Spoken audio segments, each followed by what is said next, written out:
jingim ngalalapya pi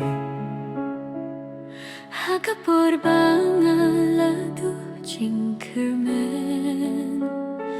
Haka jingdum jong kaman siem Piwan kung ka jing shai pajen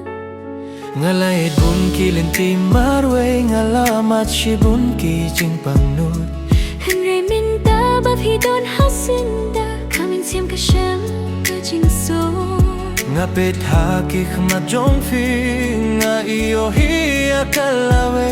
Indong tien balah pan batay kat no nga idea pi Ngala sheting ya ka jingit minong Ngala kang nila ka donut Hire ka jinging scam jong pi Kapenjaya ki jing su selut Pire ka jing yarap jonga Hakapor mangat lot boy Pide ka jing kular ba imbanga apna dumen suapo Ngindri laki kular hakasngi hakamie Watla ka pirte kan kila ka jinggit ngin namye Ngin bat skem laka jingin wat hapding jingya kendo jingya pe Ngabat fi bat ngangin nyait lang hadu bakut ka jingye Larawang ka jingyale jingya kun ngalong uba kloy banyada Balong ka kinroh pas kem ba pishan yaman kapor bat kapor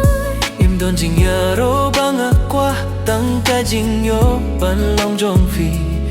Ban idya pich lamput haka jing shisha am tang ka jingya tu jingya pi Lada jingya biar ka jingyait linting akin nyai behin rengam i Nga jinging haka liang jong fi haka jingya peit ne jingya sem Ngakular ban sumaria fi haka jingyam bat ka jingyaro Balong ka jingya singyo tho